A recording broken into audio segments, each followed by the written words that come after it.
Consternation crickets, isn't it? We don't think it is, but it is. Apparently we've got a lot of fear going on, and that keeps us from actually engaging.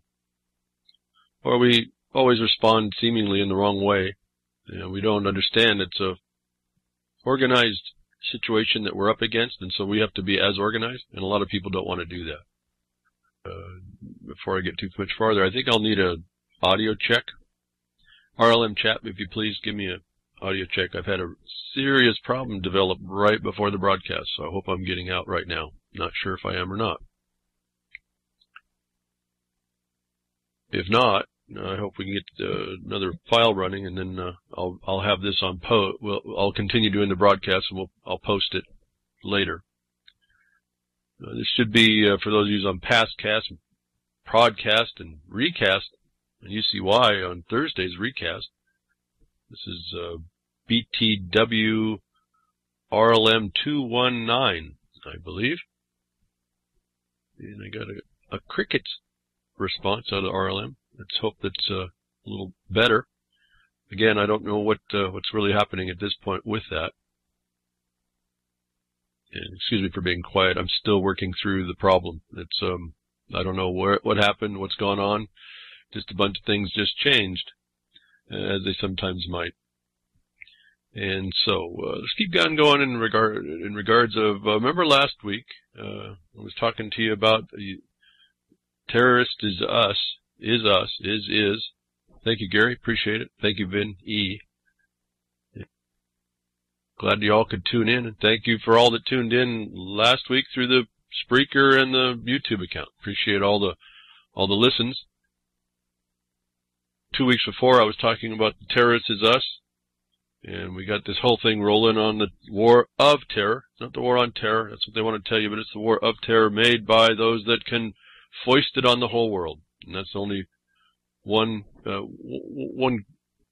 entity, and that's apparently the prison industrial complex being allowed by the psychopaths in Washington, D.C. And so I want to run through a couple things today, then get on to a topical thing that has happened in the last week, more of an application things. And maybe give us an idea of how we have to really look at our problems, our condition, when these people in the United States, really everywhere, come against us. They're coming at us without really any authority, but they're coming with what appears. It's the appearance of authority. It's the color of authority. And so they're not going to admit out of it. They're not going to tell you that's what it is. You have to know enough, and you can't. This is not one of those things that you walk in there and tell them all you want, all you know. You have to figure out how, you have to know how they're going to try and literally evade what law is and try to continue to put legal on you. And so that was what I was concerned with. I'm now having apparently a volume problem. Let me try and raise this up. I don't have apparently I'm having a problem on the pass-through, and I'm not sure why. And so if it's tolerable with the audio, I think I'd rather just let us go with that. And I will hope that the Blogcaster file will be good enough. I can build it up. Anyway, sorry for the technicals here, folks. It's either that or we don't have a broadcast today. I really don't know what happened. Everything was fine. We broadcast from the new setup from last week, so I knew it was fine. It was working last week, so I'm not sure what's gone on. I don't have the time to go back to it. But let me go through a couple things to let you know this war of terror and how it was all coming down on you. And tried to tell you, been trying to inform you on what to look for and how you're going to have to start positioning yourself.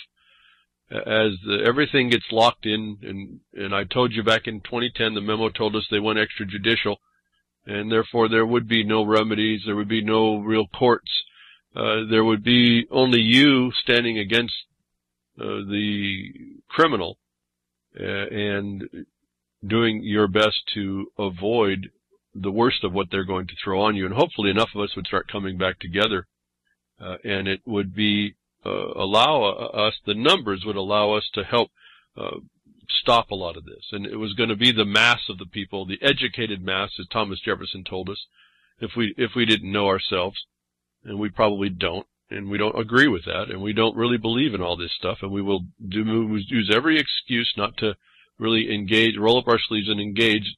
We would be more than happy to at least wait until the problem is on us before we even begin to think about it, and then we respond out like we would in any natural consequence of being stomped on. You're just going to do, the fight, flight, or whatever. You're not going to run away too far, and that's the other thing you'll find out. So there's a whole lot of problems that we wait too late. I've been trying to bring the message here behind the woodshed, give you the principles of how to anticipate this. It's not just your knowledge. It really is not your knowledge. That just gets you almost into trouble. It's how are you going to formulate the plan to counter the crime that's against us. And the fact of that crime against us should be your notice that you don't live in the place that they told you, given that you were told you had some sort of idea of freedom. I bring this up in many different potentials and possibilities. I can show that we look like we live under the Lieber Code, and I'm using that specifically because that came up with an email. I'm going to address some problems and with regard to a video that's come up that a lot of people are passing around. And it's a good starting source, but it doesn't explain how you interact with these criminals that are the criminal just us, not you. You're not in that. In the criminal justice, it's a name, it's almost a noun. It tells you what you're up against.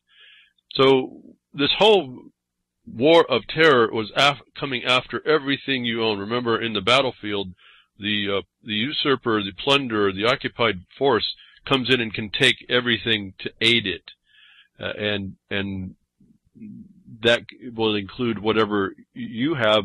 And it's been tempered a bit, although there's no guarantee that they understand not to mess with production. That so happens to be what I've found myself in here these, 15 years now, I think, going on with the mining law and the law of the land and that kind of thing. But here, I'm trying to tell you to get out of the offered finances, monetary system, because it's coming to be taken up, and that, again, this new cashless society was told to us in a book quite a few dozen centuries ago, and coming now into fruition.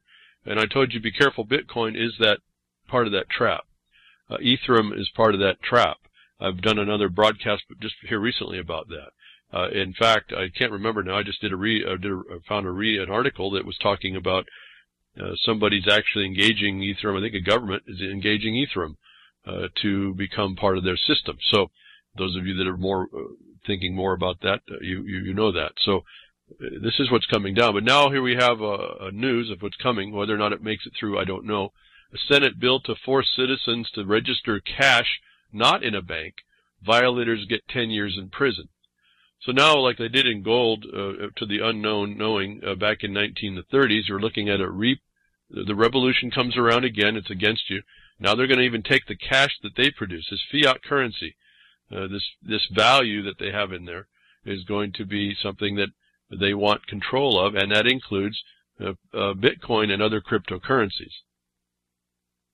So this is a total route of everything you were thinking, and they're going to come underneath what the title of this thing is, the Combating Money Laundering, Terrorist Financing, and Counterfeiting Act of 2017.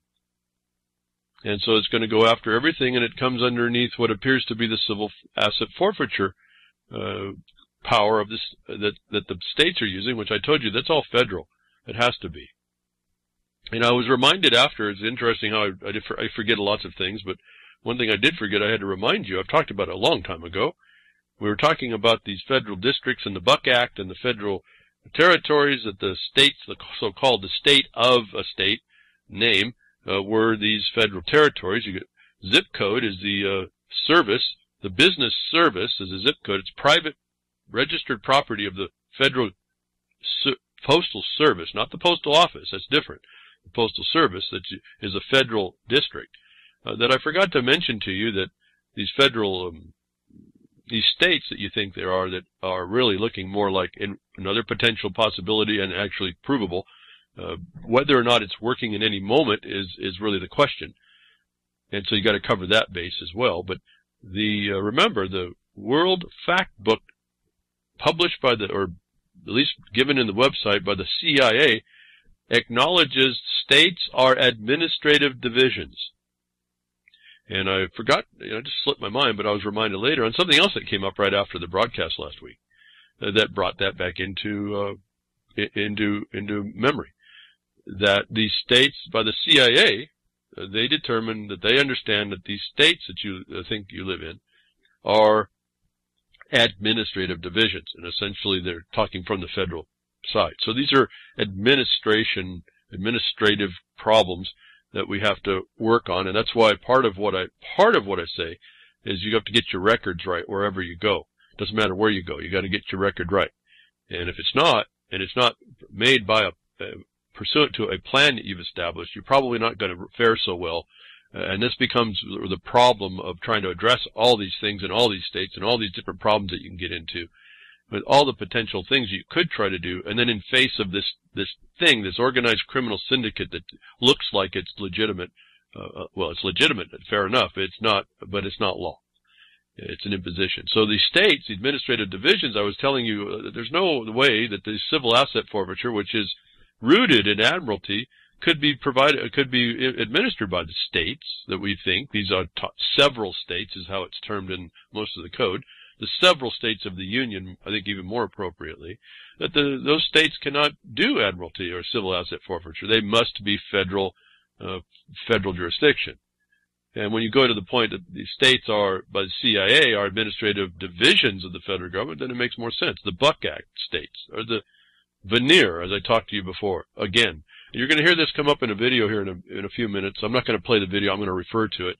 And I'm not going to discuss more than I want you to get the broadcaster. I want you to see it and get you a fair idea of how this starts to lay out. It deals in this thing called traffic, but it actually expands into every other aspect that I talk about if you apply it correctly.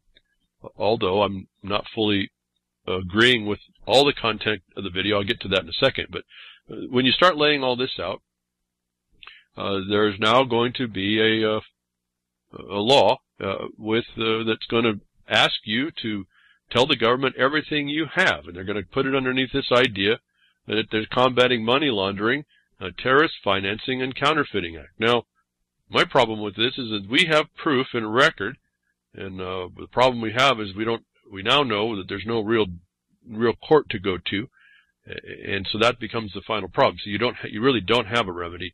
You just got to kind of make it as painful for these guys as possible. And that's why it takes a lot more people, because that eases the burden on any one of us in doing this. But we found out that the criminal justice system is a money laundering, we'll call it human trafficking, criminal racketeering organization. That is not an opinion, folks. I told you before how we've got all the record for that. The judges cannot tell you what their authority is when you properly place the right documents of record in and show, given the fraud upon the court, of the fraud, not the fraud upon the court, but the fraud given the documentation that invokes these supposed courts, that they cannot answer to the fact that they can get jurisdiction based on these frauds, and therefore they're committing fraud upon the court. Well, that just runs us right on down into the fact that they're running everybody through as a big business, and it's all theft.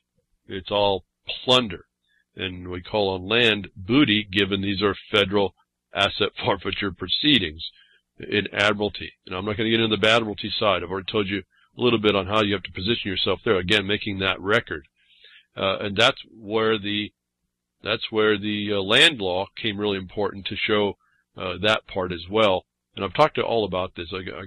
I wish I was a little more organized and to be able to tell you which episode so-called and chapter and verse, but they're out there, and I didn't do it that way, but they're out there. So, anyway, so the Senate's trying to go in after up to $10,000. I don't know what this magic number is. If you're traveling around and want to do anything and you have over 10,000, you have to divulge your guts on what it is. Well, this $10,000 has to do with the system and fiat that you're involved in, and it has to do, remember, the citizen. And this will turn around. These words citizen, United States person, resident, all these things come up. You have to understand that status. I've talked to you about the status. You have to understand the presumptions of those statuses on you and how to refute them. And so that's why I told you one of the tricks that I figured out and we can do was to prove a negative. You say, well, how do I prove a negative? Well, I can show you how to prove a negative.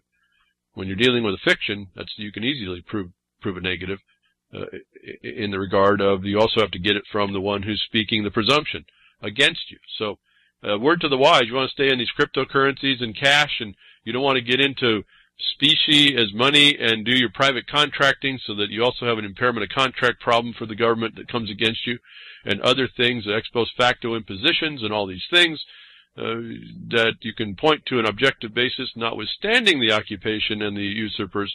That's the trouble that you start throwing in their face. If you don't have all this in your mouth to say, or more importantly, get it in writing and make records, and preferably before they do a lot of this, you're going to be suffering this whole the future we want, which is not your future. It's the future that is planned by we'll entitle them to technocrats.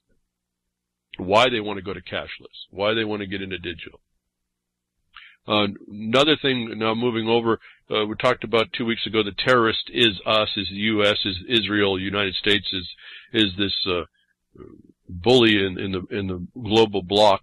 United States deploys mobile artillery rocket launchers in Syria. I want to just quickly touch base to prove exactly what I say. This is a war of terror. There's no basis in law for this. The United States now has put these super sophisticated long-range or mobile artillery launchers that are actually rocket-aided ballistics that are super accurate. They go 300 kilometers. They were repositioned in Syria so they could reach everywhere the Syrian government's armies and infrastructure are. They're made, these rocket launchers, very powerful rocket-launched mobile artillery units, are made to go after command and control. That, by definition, rules out that really doesn't have any force and effect, as as Syria and Russia are combating what Israel and United States are doing in Syria. They're overcoming all that. So when you put a rocket launcher in and position it so you can essentially take out all the command and control of the democratically, if I can say democratically, the population's voting of their government in, you're a terrorist in their country. You're declaring war. You have no purpose. So there's this action right after that broadcast I told you. It proves there's nothing that they're going to fight is with this artillery. They can only go after sophisticated command and control structures that they would need to bring in these units in order to take out that many. And so-called is not that group, notwithstanding all the things that the United States government does to attack Syria, to aid is. And so, not more on that. I just want to point out again, my analysis on the terrorist is us is proven out. The United States has no lawful cause in law, and I told you that was predicted back in, well, you not predicted, that was what they declared was happening, and I predicted for you would be moving into the future was that, again, that 2010 memo, when they even threw out the Lieber Code and imposed extrajudicial impositions. No court means extrajudicial means there's no court. No court means there's no remedy, means you do not have an established tripartite government anymore. I don't know what more to say. That should answer it. But United States is a war criminal sitting in Syria. It wants to take out Syria. It has its own designs. Again, no one send me the red phone call about why I should be rah-rah USA, USA, USA on this. When my mind, and I was brought up that you kept peace in the world and you did everything you can to keep peace, and you did it by diplomacy and statesmanship. And those states weren't so terrible. They were these different types of belief systems of people that lived amongst themselves that allowed us to function, and then international law allowed us those different belief systems to work together, so we wouldn't have to suffer the hordes and invasions. Now, somebody in the United States government decided that the full faith and credit of the United States extended to absolutely no debt limits, and that's That's what funds this whole thing, essentially. I don't even know if that the people have a thing to say about it. If you look enough court cases, you find out it has nothing to say about it. So a lot of people that say end the Fed, they don't know what they're talking about. My thought is, why don't you just go in, and I don't know how you're going to do this because I'm not going to let it happen, but you have to end the full faith and credit of the United States. There is none. It uses that open check to write as much as it can, and it gives it the authority to go around and make its fiat currency the kind to use, the only and sole use of the world. And then it has, because of that, it developed the political power, the military power to enforce it. And you're seeing this happening in the United States, in Syria with the United States and this artillery, mobile artillery. So enough of that, I think, here. It's pretty self-evident what's happening, and I'm just shocked. Again, even the Russians that are having to deal with it aren't really calling it out as strongly as I thought that they should. And then that just points out that maybe that's all part of a bigger scam game that's going on, and not necessarily about Syria, generally. But at any rate, I don't know. We can think and conjecture a lot. What I want you to see is that this white knight called the United States, at least the United States government, is not even close. And it's, at any rate, the people, being part of the United States of America, at least the territorial boundary within the territorial boundaries of what we call those united several states of the Union, that reflects terribly on the people, and the people are not like that. And so this is where I tell you about the occupied force, and those people have to throw out what occupies them. I've been telling you this for years and years and years, and there's nothing, no opinion, no statement contrary that's going to change the responsibility that this puts upon any people that is beset against it. More war of terror on us. MonSatan spins doctors target cancer, scientists in flawed Reuters study.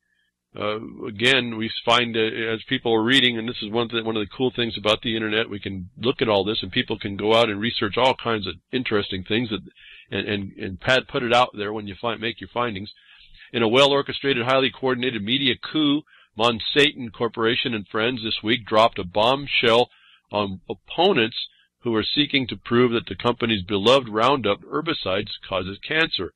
A widely circulated story published June 14th of the global news outlet Reuters, for which I formerly worked, not I, this author, laid out what appeared to be a scandalous story of hidden information, a secretive scientist's exclusive revelations that the story said could be altered, a critical 2015 classification that associated MonSatan's Roundup to cancer and triggered waves of lawsuits against MonSatan.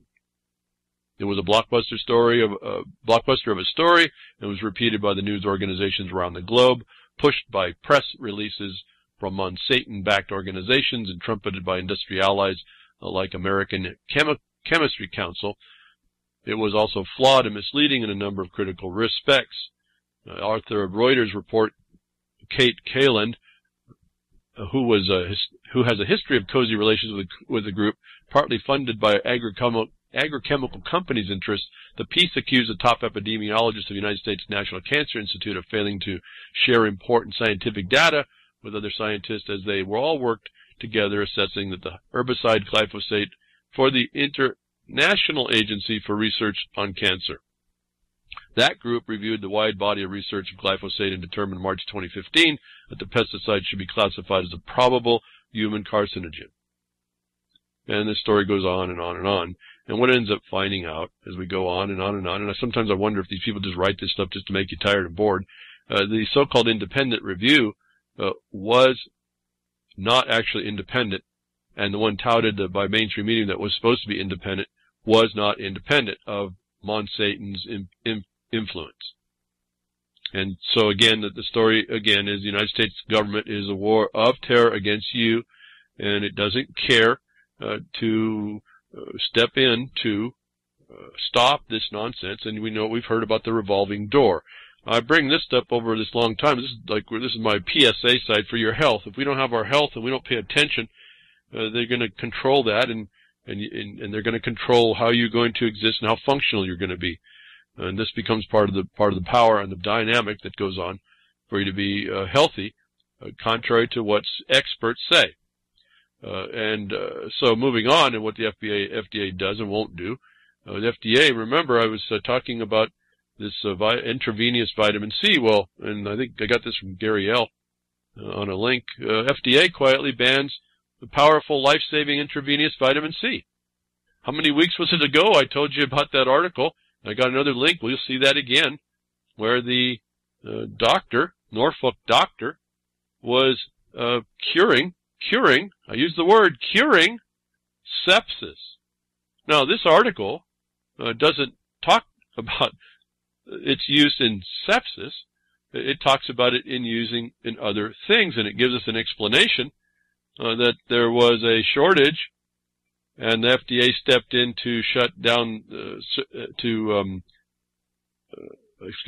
so there was a shortage, and so doctors went to compounding pharmacies, and it just so happened at the time that a compounding pharmacy was making some other material, injectable material, and there was a fungus in that material. So we see the problem with these independent labs at one level, but that was only one on a different injectable prescription drug, and the FDA came in and did a broad ban on all compounding agencies to make all IV vitamin C, without any proof that any of the other ones were having a problem.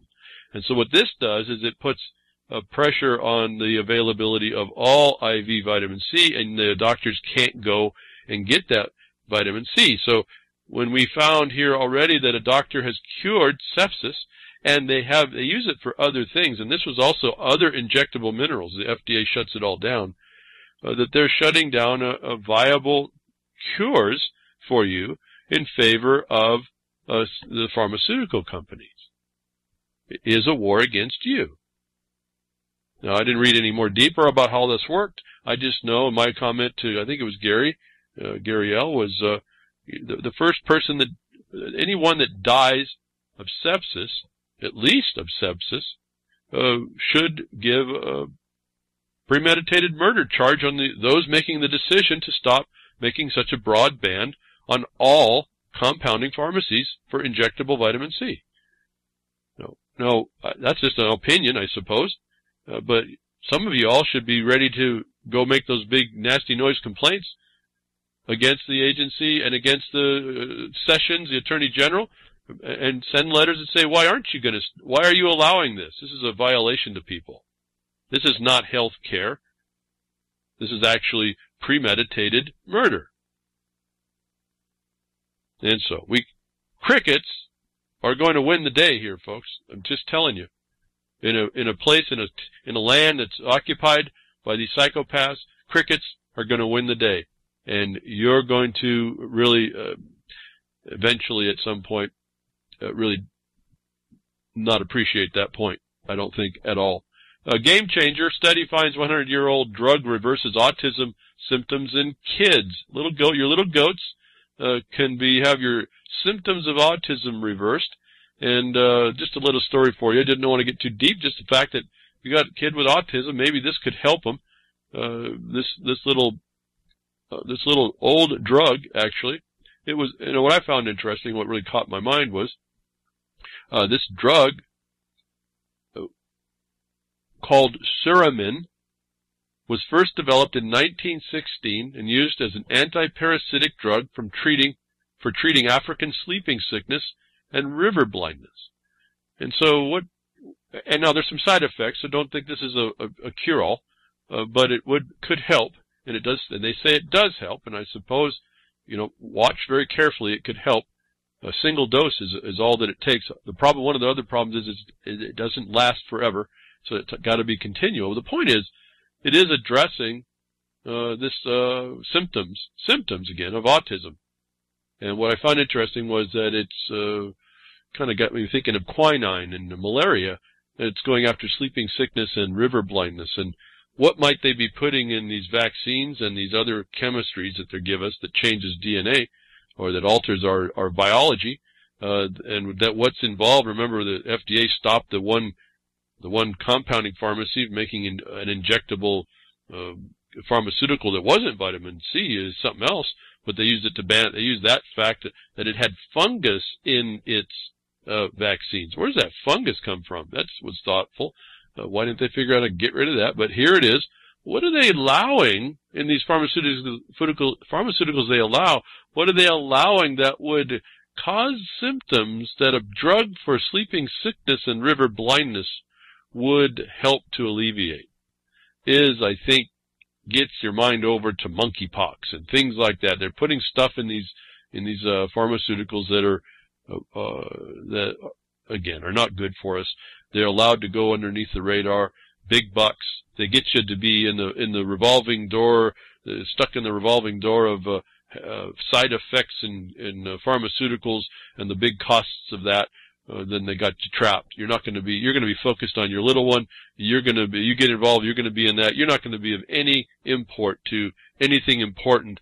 If you considered your way of life important to keep, you will be of no way. They will have you controlled in that vicious circle of the pharmaceutical trap. So I wanted to point out, for those of you that have maybe check into this autism symptom reduction in this Suramin chemical. Again, not a cure-all, but at least it can reduce the symptoms, and apparently the little goats that you have come back out and they're really able to function again. So we might want to look further. Again, don't look at the effect.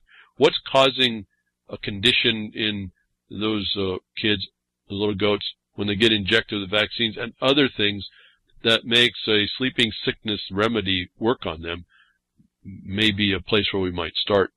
Moving over on to these other tumors in the world, we call it scientists now. I just can't.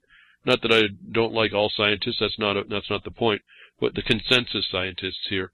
This is all based on this consensus. All these things are brought in by consensus. That's an international imposition. This revolving door with the international multinationals is consensus, where they won't allow the precautionary principle either, but they will say that the experts say it's fine, and then you find out that these companies or any other these people that are doing these studies are in the bag of those that are the conflict of interest of those that are needing this profit. And we have nobody to check and balance that. That should be a hue and cry of everybody, pitchforks and torches. And again, the crickets are going to win the day there as well. That consensus science, I've told you on record over and over again, is a crime against humanity. It's all you monster animals out there, it's a crime against you. So how much worse is it to men and women? So we get on to consensus science, and we get on to this climate change. And just a brief note on how nuts it gets. The proof is in the pudding over and over, and until what you may not understand is that carbon tax and all that other stuff, it's working on you. Your transportation, modal transportation, it's all based on this. Your constrictions on the use of your roads and the worsening of your traffic is all planned, or your travel is all planned.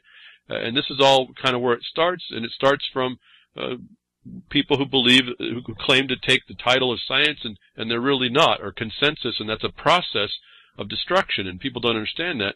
And a little story came up. What a mess. Spiegel reveals scientists don't know real temperature of the planet.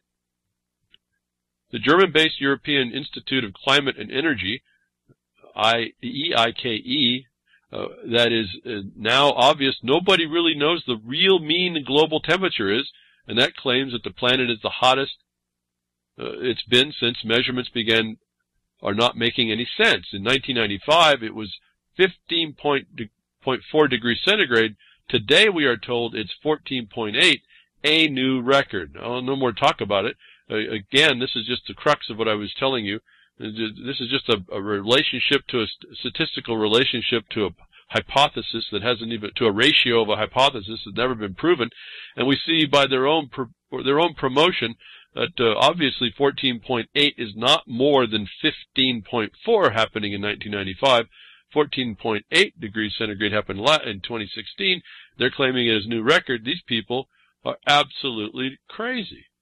And this is consensus science. This is consensus anything.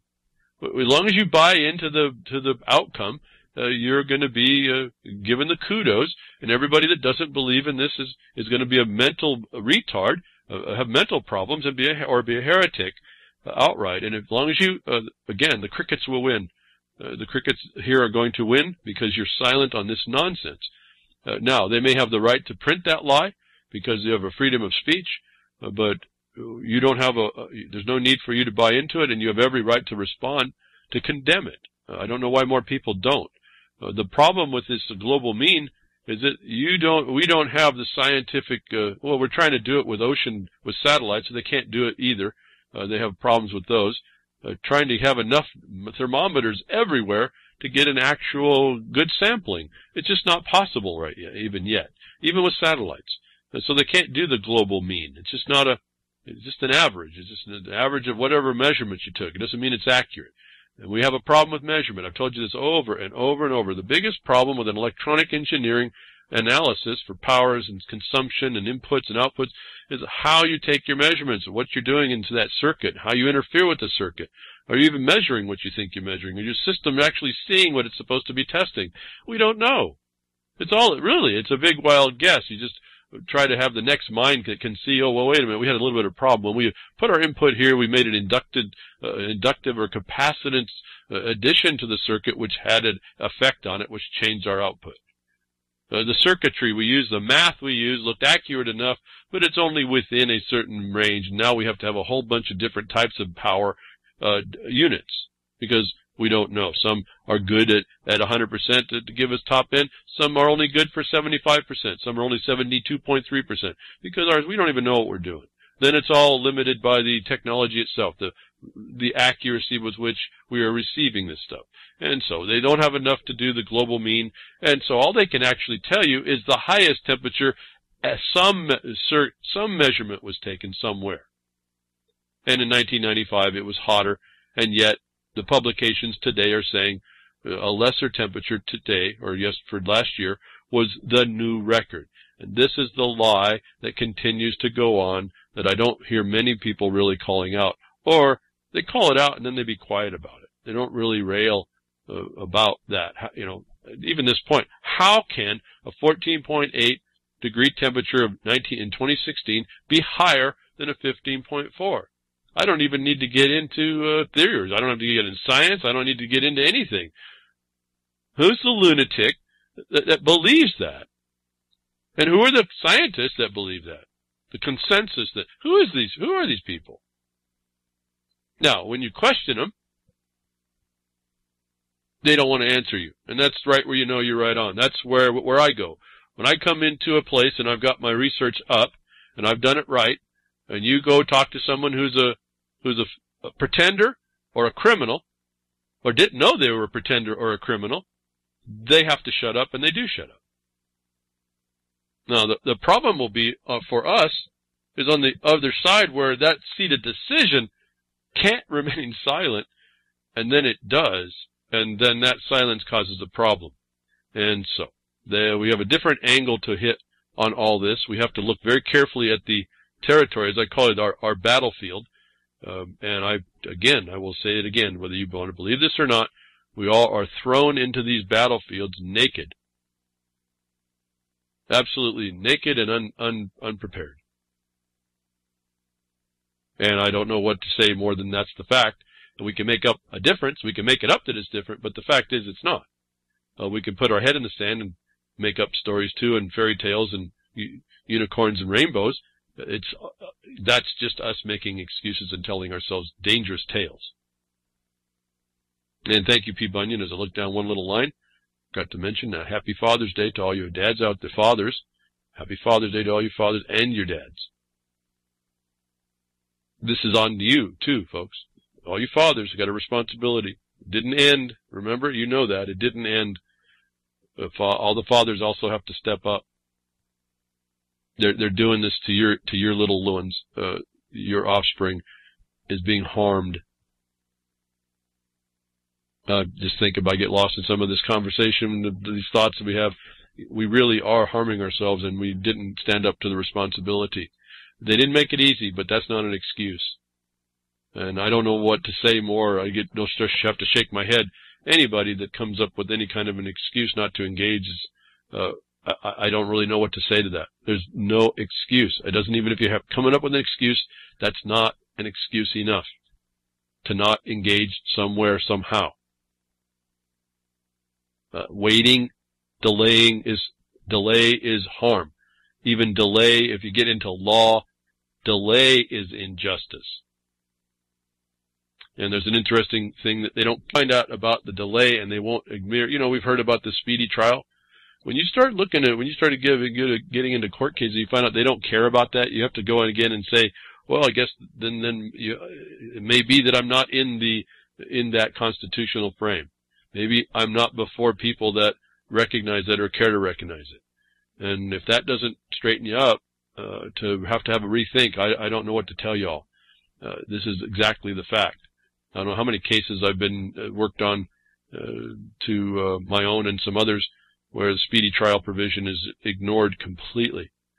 And they just want their plunder.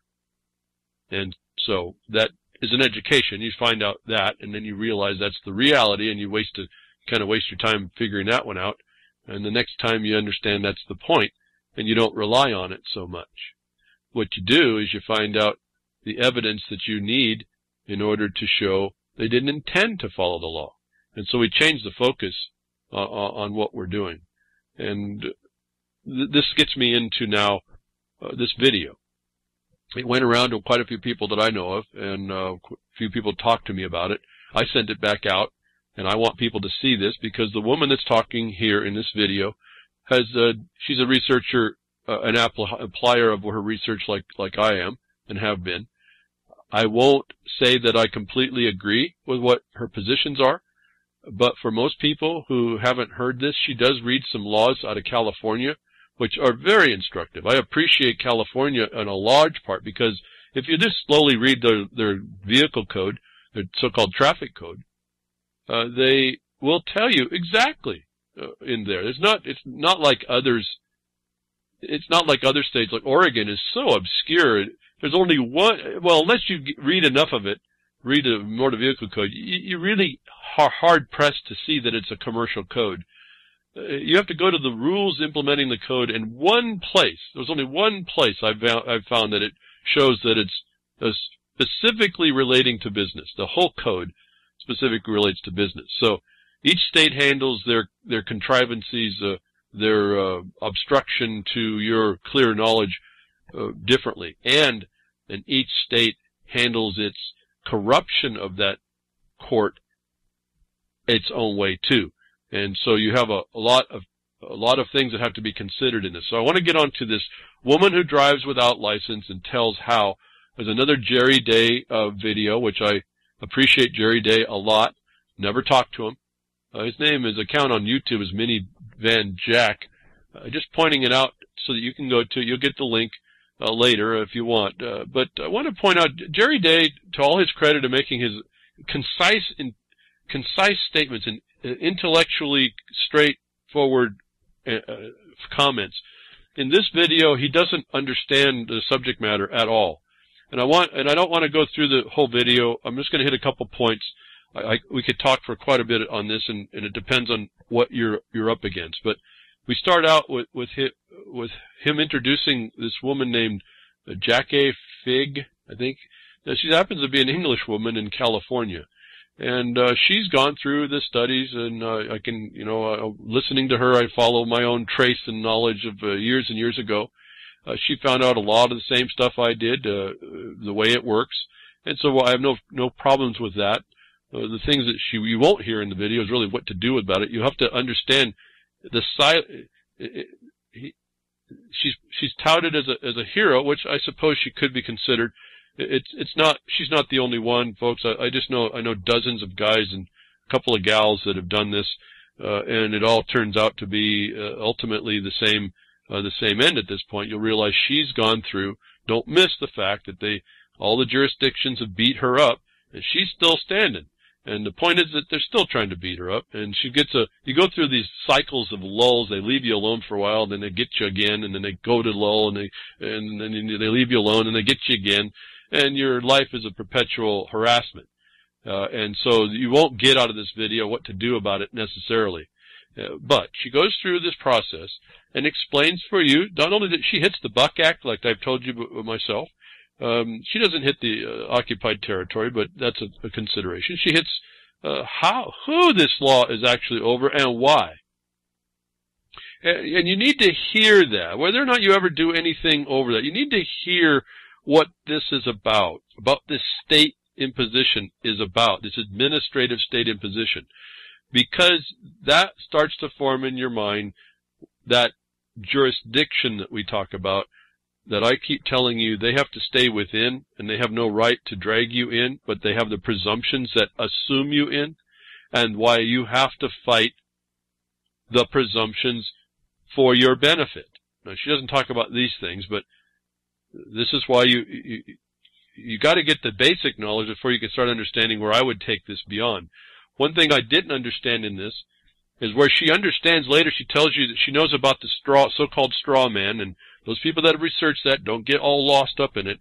It's a fiction. That's simply what it is. The fictions are not necessarily bad. Fictions in law are not bad if they accomplish a good thing that is hard to describe, or a condition that can be hidden by artifice. I don't mean the artifice of the lawyers and the judges. I mean just a real artifice. And you have to create these conditions, this temporary status, in order to get to the problem, to give a justice. And after you read enough, you see that they're not necessarily all bad. The way they're holding this presumption against us, it is bad. And then you have a whole system of plunder that puts us, it creates a fiction, and it presumes us to be that, and we confess into it all the time. And that's my problem with some of this, is that we are all different points along this continuum. This woman has fought when she found out about how this worked. She tried to do it. She did her communications with the state. She says she has evidence that says that she understood that correctly, that there's two statuses at least. Well, let's just put it two statuses. One that's engaged with the administration of the government, and one that's outside of it. Despite that, again, she can't get the courts to recognize any of it, and the local police want to harass her, and you'll always get one cop that wants to prove a point to you. And so, that's not the law. That's a big violation. And again, there's just not enough of us that understand some of this. The position that she takes, though, relative to the straw man, which she does understand, and she doesn't, I can tell she has a whole lot more in her to say that was not part of this video. But she refers, and I want to caution you against something here. She'll refer to creating a foreign trust. And then she says something that she blows right by, that you can't. She says that the foreign trust required that she have an EIN. And that should send warning signals to everybody. That once she understood the straw man, there was no need to go use a foreign trust. The foreign trust creation of which is a commerce entity, an entity in commerce that she created, requiring an EIN. That's IRS. That's federal again. And so I'm concerned that she's actually created something she didn't even need to create to do the very same thing. When you understand that the relinquishment, the change of possession that any title refers to, it voids the certificate of title, prefers it into the one of possession, and if that one is a resident somewhere, they have a grace period of 30 days in most jurisdictions. The resident does. I don't mean you if you're a man or a woman, but the resident is now required and given a 30-day grace period to then get it re-registered in this state of residence. And she goes through this term, in the state. Very important to get this. And so when you understand what's going on, she doesn't need a foreign trust to take it out of possession of the straw entity that possessed it. If that entity just sends a letter in and says, this name has no more possession. It's been however you want to do it. I would say grant it out of possession of the legal entity, and don't tell anybody where it went. And you do that by lawful contract, which requires an agreement. What is it? 4 areas. I don't really run that through, but it needs consideration. So you just put that it was granted for valuable consideration on a day between the parties. And so you don't have to you don't have to make a foreign trust to get it out of that. And I think that's a danger because it kicks in the IRS's foreign status. And so be cautious about creating another legal entity, especially one in the state and especially a foreign. Remember, when we look at from the jurisdictional standpoint, a resident is an alien. They're foreign unless you're in Washington, D.C. And so you got to really keep track of a lot of these things. Now, getting back to the woman who drives without a license. Well, that title's wrong. As I say, Jerry Day doesn't understand the terminology. I wanted you to keep very important. I want you to go in the beginning of this video and listen to her opening answer. I think it's within the first couple minutes. She says it right. And Jerry Day tries to make it understandable to the common street language and puts it in his terms, and he's not correct. She has it right. What they also don't do is they mention it, but they don't make much of an importance on that application, how it gets started. She also doesn't tell you that your license, this license that you think you have, this thing you hand to the cop that you answer, that isn't the license. That's not the acceptance of the jurisdiction. That little document with your signature is a picture of your signature accepting the application of the laws that the officer is imposing upon you that you asked to be imposed in enforcement. That the certificate, the little document you call the license that you have in your pocket, is actually evidence of the application of the law that the cop is going to apply to you, and he now sees that, and he now has the right to apply that law. And so this thing works a little differently than most people say, and I don't hear her saying that. If she understood, maybe she does, and maybe it's just a matter of getting it out. But there's a deeper understanding on the dynamic of the do part, the actual functional part about this. You can't be as loose on it as to go as far as reconstructing a sentence or an opinion like Jerry Day does. And you also got to be careful about going in and believing that she has found the correct pathway. She has the knowledge, but I think that's all considered a question depending on whom you're going to meet out in the real world. When I put her name in a search engine, it was she has quite a few court cases. Whether or not they're done or not, I don't know. But see, the various jurisdictions start dogpiling on you as well. You have to understand all this. So this is very important. I think you need to see it. And one of the more important things she brings up in relating to this application thing, where the court case speaks to licensing, she brings up a case called O'Neill versus the Department of Professions and Vocational Standards. I found a copy of it. You'll have a link in the blogcaster. It's a really short read. It happened back in 1935. Well, this is important because that's the administration. That's when the federal administration gets imposed on everybody in Roosevelt's time, wasn't it? So this is important, and it's also federal. I don't know. I can't remember. The Buck Act wasn't until the 40s. So, and then you see in 46 you get the administration of the departments of the agencies. The agencies step up in that time. So if you look carefully, it's a progression of implementation that goes on. But this court case, and let me just read you need to read just how this develops. It was somebody who didn't have a contractor's license, and it was a California case. and was caught up by the contractor board. And this was interesting to me a bit, not that I got so deep in it, but if you look very carefully, that there's a status that you have. This is what this is all about. What status? What state are you in? Are you in the state that they have, in this state, or in a different one? And can you prove it? And you not just talk about it, can you prove it? Or can you prove theirs is not imposed upon you? And so my view a long time back was people were coming to me about, they were working contractors, building houses and things. Well, do I need to get a license? And I worked it out and found, no, it says right here, you don't. If you work on private contracts, you don't have to have any of this stuff. You're not under the board, and they can't impair your obligations of contract. You can't impair your right to contract. They can't impair your right to your private livelihood. They only can do this thing within their purview in the state.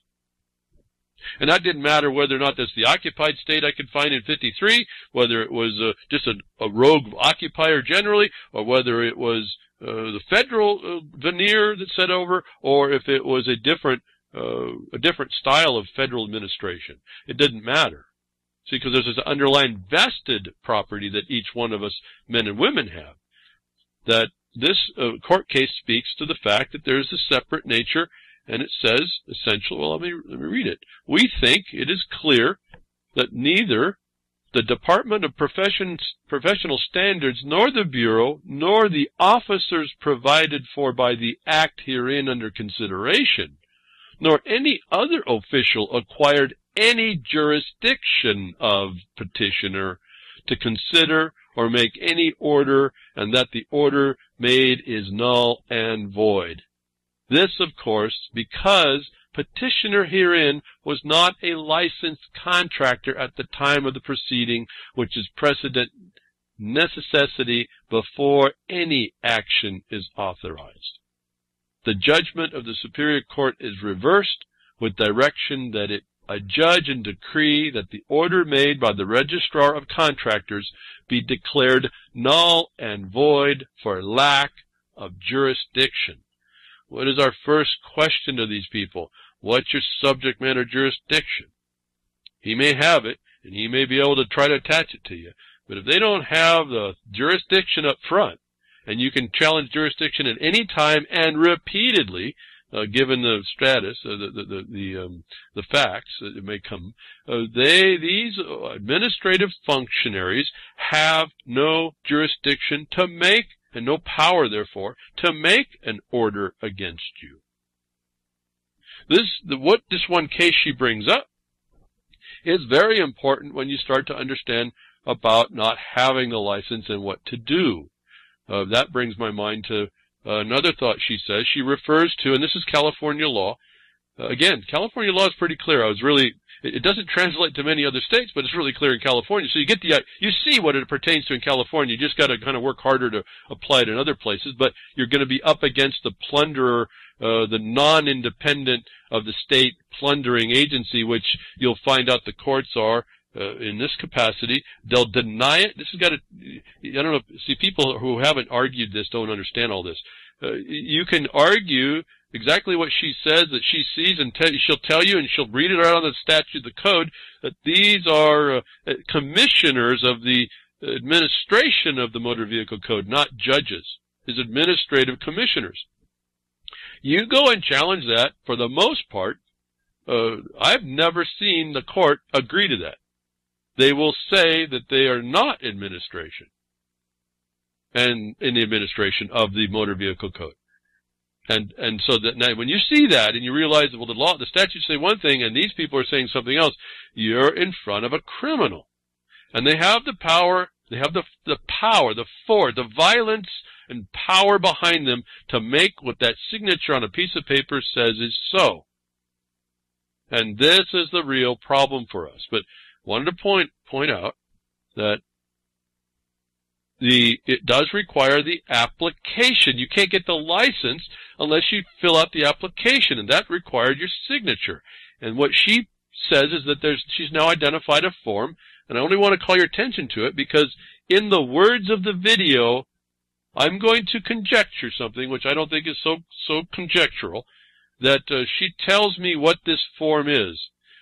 She refers to I think it's a DL-142 form. And then she says, but, and this is where I think she doesn't quite get and understand, but I want you to know, and for her, it's just a matter of pointing out these things, and she'll pick it all up. This is not a fault of hers. This is just, again, not having things put together like I may not have things put together. I have these things put together. That DL-142 form requires you have a reason to cancel. They call it cancel the driver's license or whatever, whatever their form is. Well, when she said you have to have a reason, and then she said, well, like a mistake or an error or something like that, folks, she also mentions UCC. And UCC is where your remedies are for contracts and goods and all these things that it sits in the code to impose. That was actually adopted by the federal government in 1963, and then it's adopted again by the states and is supposed to conform to the idiosyncrasies of each state. But the UCC is pretty uniform. It's a uniform code. Okay? And so it's pretty uniform throughout the states. Is how they unified everything and brought it together. They kept them from being separate. UCC has a remedy in it that you need to have a reason to cancel something. I've talked to you about it over and over again. She doesn't seem to have that awareness of what that form might be, but just on her scant description, I will tell you that form is a rescission notice to the state. And you go to UCC for rescissions, your remedies are rescission, and you'll see what the form for California, you need to go get the form and read it. I wouldn't use their form, I would just use the remedy. And you would rescind what? The application? No. The license? No. You rescind the signature that gave consent to all the other consent to be served and all this other stuff. It's really amazing to listen to her, and you can hear exactly how and what you're being imposed by when you give these consents. You agree. I keep telling you, it's an applique. You stick it to yourself. You stick it to you. You done it. The problem is when the presumption attaches and you haven't done it. You have to come up with other things because they're criminals, and so you have to out the criminality. But the DL-142 is essentially what I could tell, and I haven't looked at it. You can mark on thebshow.com. Correct me if I'm wrong. When she said it needed a reason and gave the two things that she said, I said that's rescission. That's in the UCC under remedy for these documents and getting rid of them. I'm not telling you to do it. I'm telling you to understand that they're there in their tools. There's a big step that goes on when you start to pull this off. Then you start to understand. And the main step is you're up against a criminal, ultimately, in the system. And we really don't have that answer yet. You have to understand there's something terribly, terribly wrong when you can find a judge doing money laundering, racketeering, human trafficking, without jurisdiction. They agree, they have no authority to do what they're doing, and they continue, and the sheriff will back them up. You have to know there's a problem. If you don't, you're really not wanting to pay attention, or you're not paying attention, and it was your responsibility to pay attention. So let's get back to the point of this thing. You don't have an application that gave the license. The authority and the code enforcement authority is void of jurisdiction to enforce their code. Was probably the biggest takeaway that you understand, that you may not ever get recognized by any of the courts. So that means you have to do more. And that is a totally different thing that starts to, it's almost a different world that you have to enter into in combating the crime against us. And when we don't, they win. And so I'd like to move over now without, in a continuing theme about these so-called traffic matters. I got an email, and I don't want to get too private with it. It's not that it's so private in a way, but it is. And so I wanted to touch some things. And the problem I'm having with this sort of a situation is we're not dealing in things to trifle with. And I got some return email that's understood. The emailer returned that's understood.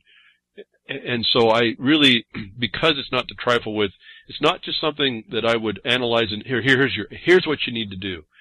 This really is a complete understanding, and it's a complete look at what you have going and not going. This issue is really just a traffic issue that blew up a bit, and they're looking at like 5 years of jail time if this thing goes south on them. That's been running for over 2 years.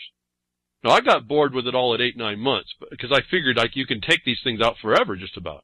Well, this is one of those cases that they are, but they're looking at a lot of time and they got a lot of responsibility. That I wanted to talk a little bit about this on the broadcast, even as loosely as I can, because I can't really type everything, and I don't even know if what I'm going to talk about is sufficient. But I did want to convey these ideas to you all to maybe help to bring your mind into what's required. One of the things that I was concerned with, and this is someone who came to me who has listened to apparently a lot of other people and found me through my interviews with Clint Richardson. And the review here was that it does look like we're under the Lieber Code at some point. But remember, I tell you, don't make absolutes. Just fight it like you're there without talking about it. Just start positioning yourself with your record. And that became the main question for me. Over 2 years of time, I'm behind the scenes. I'm behind the times on this whole thing.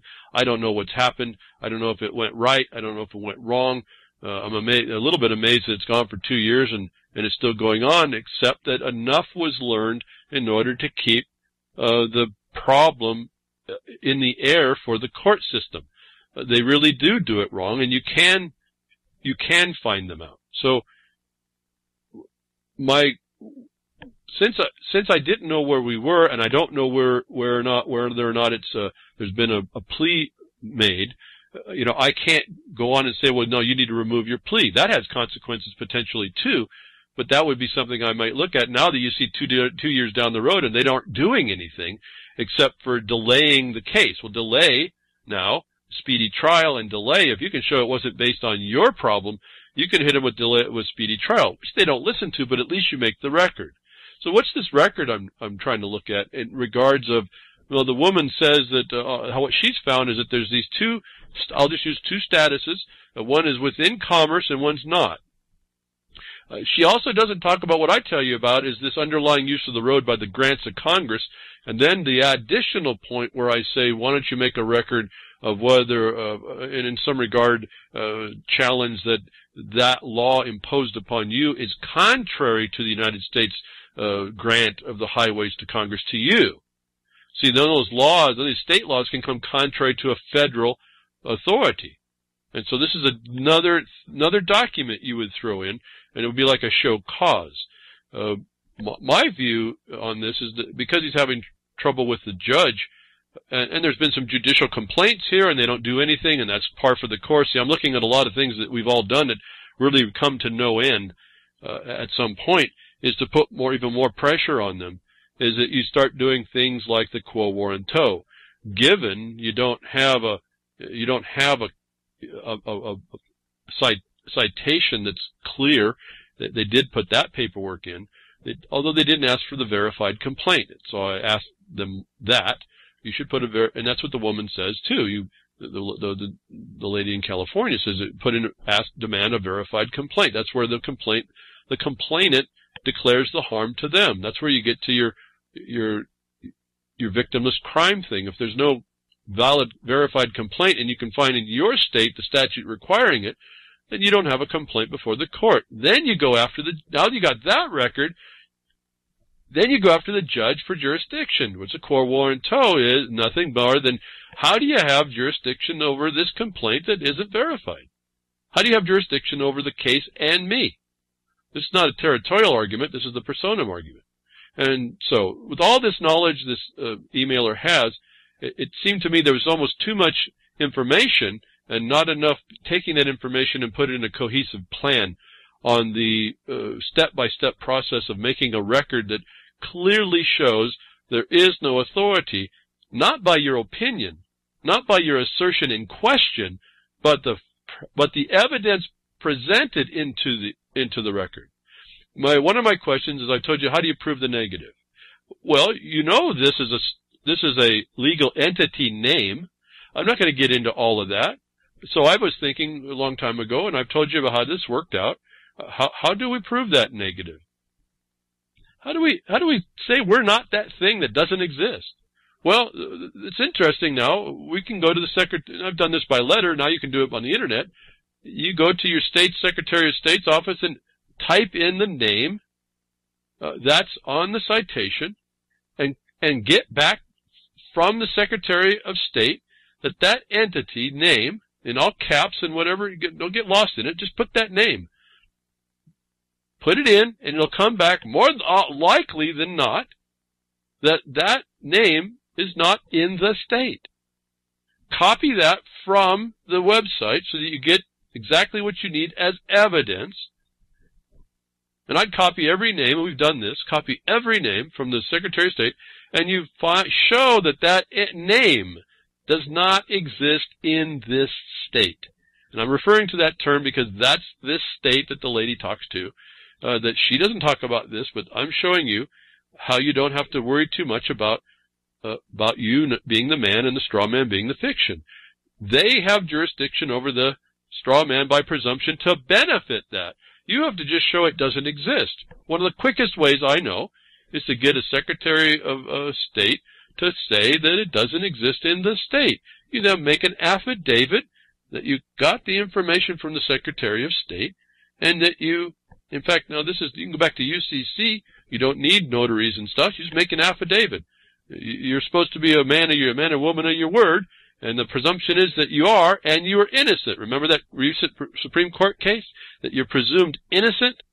So you throw that in there. You're presumed innocent, and in absence of a verified complaint, or in absence of a person that can be cited, or whatever other fraud you find, the presumption of innocence is absolute by that court case that we just heard just a few weeks ago.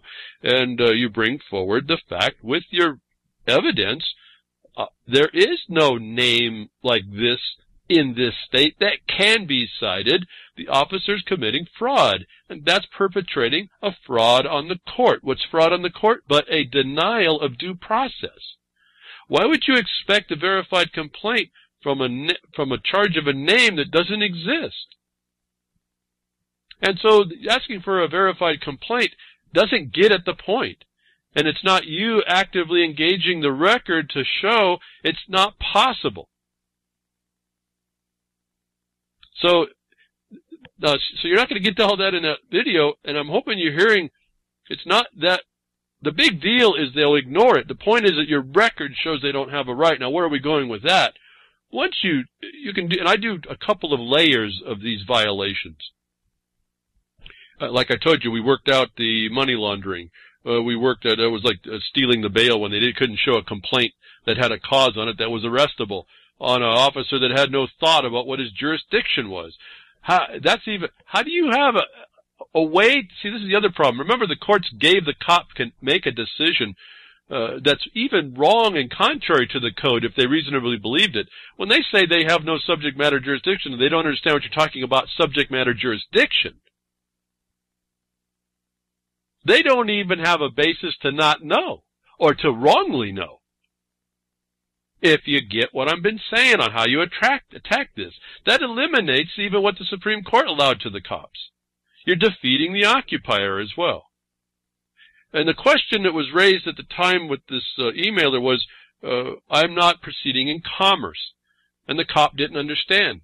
He doesn't have to understand that. If you hand him the name and the license, that's all he needs to know. You've accepted whatever his enforcement's going to be, and through the courts.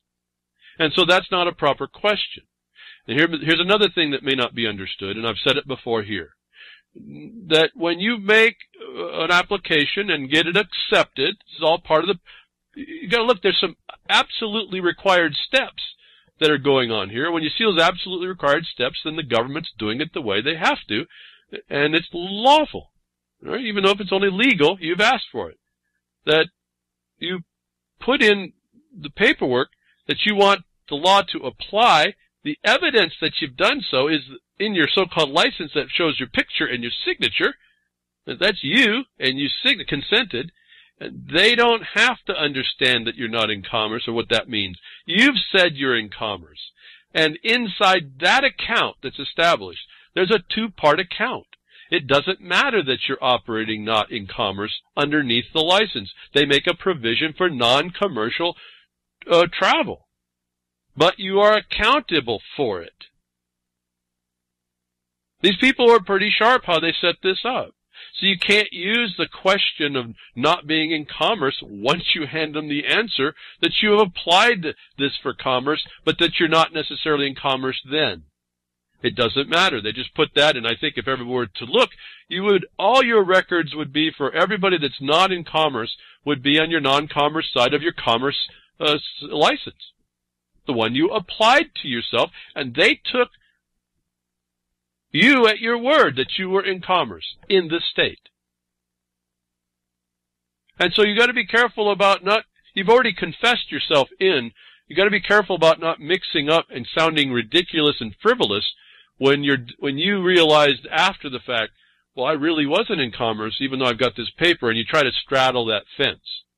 Now, one suggestion, I'm not saying that you do, but I'm suggesting it so you know, because everything you do has a ramification you have to think through.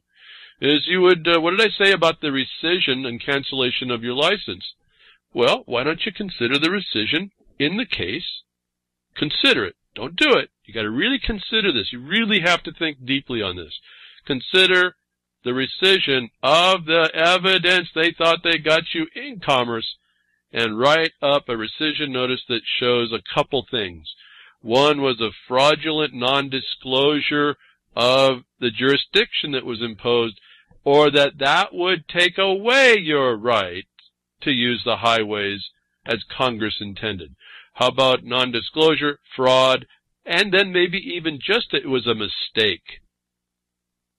And you do this in the context of the case. Once you get the paperwork filled out, you get your evidence. They show very carefully in the video. She says, make sure to get the paper that the action was, get a receipt for the action that was taken to do this. Absolutely, folks. And then she makes another point. Walk into the court, walk into the registrar, whatever it is, and get them to file, date stamp your paperwork. It proves you were there and proves they'd done it and proves what the paperwork was for. And so, rescission works on all things, all documents that, documentation that fits the remedy. And mistake, fraud, unconscionability, impossibility, these things are listed. You can see them. There's more. You just go research more. That's the reason you put it up. I usually throw in another part that says if there's anything you disagree with, contact me in 15 days. And explain your disagreement. Outside of that, it's going to be enforce an effect. You also declare that by these things, the license is not just canceled or whatever they will say.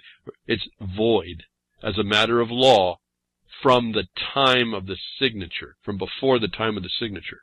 So you have these little additions you put into it. Is it a silver bullet? No. What it does is officially cancels that application. The signature is rescinded. Again, the signature. That's the consent.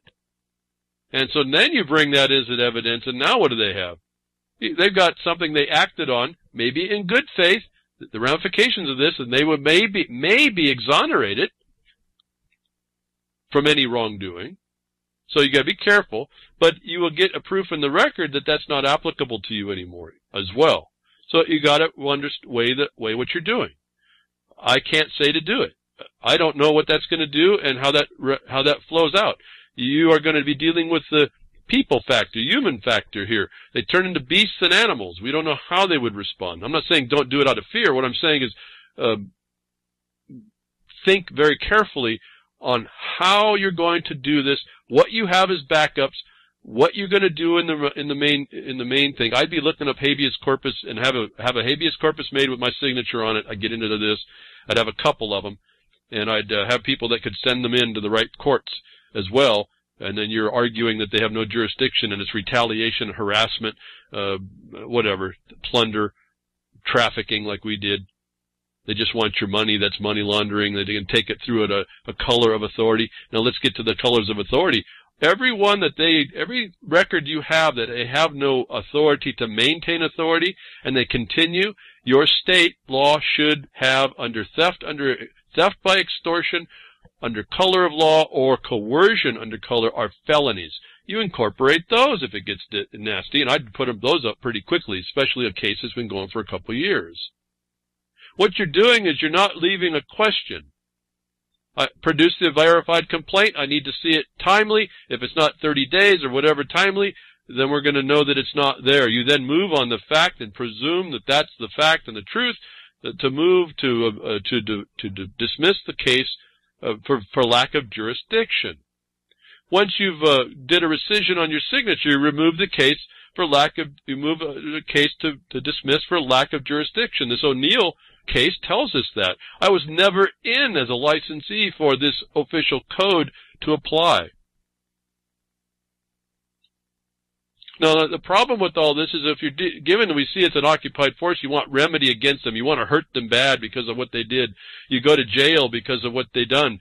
That's another analysis that has to be done. You may not be able to get that. And it was acknowledged. I said, what remedy do you expect in a real occupied territory? And it was acknowledged that there would be none expected. And that's fine. We have to have that understanding. So now what are you after is another thought. I guess some level I get feeling like it's a pessimistic view to start saying, well, I'm telling you we have no remedy, so what are you going to do when you're demanding remedy? It's kind of pessimistic. The thing is that I don't feel that it's pessimistic to understand that reality and to push past that likelihood. In other words, when I bring it, it's not likely that you're going to get pushed through the fact of the presumption of the entity being charged and attached to you. It's certainly going to be a whole lot harder for them to say that exists when the Secretary of State says otherwise on an official document. You're going to push past that presumption, and the remedy for the imposition is the fact that they can't apply it. Now you have, they have to make clarification on what their intent was when they did wrongly name it. In other words, this cop made this stuff up then. Where did he get the authority to do that? That's willful on his private part, in his private authority. He's using a uniform as a color of authority to hurt you. Again, I want to look at some of this stuff to talk about it. I wouldn't get too much into the overlay stuff we get into this federalized thing. Don't get too deep in that on the state level. Under federal law, and you might want to know where you learn this stuff. The federal law, you go learn the jurisdictional stuff. What was that? Title 28, it was Section 80 to 132. See, I've mentioned this, a number of times. You read very carefully, and you see the United States District Court is a territorial court, and the District Court of the United States, there's only two of them. That's the Article 3 court. Now, you're not going to get into the Article 3 court. You'll get in, but you aren't going to get the response that you think a real court does. What you probably get is no answer into it, and you get the default like we did in 2013, which was planned. Again, it was looking at this condition and planning for these habitual actions by the government. A reticent judge to keep causing trouble, that's a difficult problem, but your record probably is not strong enough to show they have no jurisdiction. You continue a question, they continue the authority. You can't recuse them. You can do all the judicial complaints in the world until you set it up that they had no authority to be doing that. And that's not on your say that they have. You can't just say you have no authority. You have to produce the evidence and the documentation in the record that proves it, and then you move independent with that proof. It's a different action than defending the case or running a defense in the case on these traffic issues. I've talked a lot about this in the past shows, which they're throughout my broadcast time, tenure, I guess I got tenure now, that I can't really focus you on any of you in any one place. But it's out there. So There's things you have to learn to focus on, and there's things you don't focus on. You just prove counter by evidence, not your opinion, and not just an affidavit making the statement. You have to have an underlying proof document. Like when you say that this person doesn't exist, the proof, see the evidence, you attach to the affidavit, is the evidence from the Secretary of State. It's backed up. That's two witnesses. Your statement and the Secretary of State as two witnesses makes a fact. Now, do I go state the maxim? No, I just put it in knowing it states the fact and rely on it. So you got to learn when to say, what to say, how much to say. It's not that difficult. You don't try to showboat.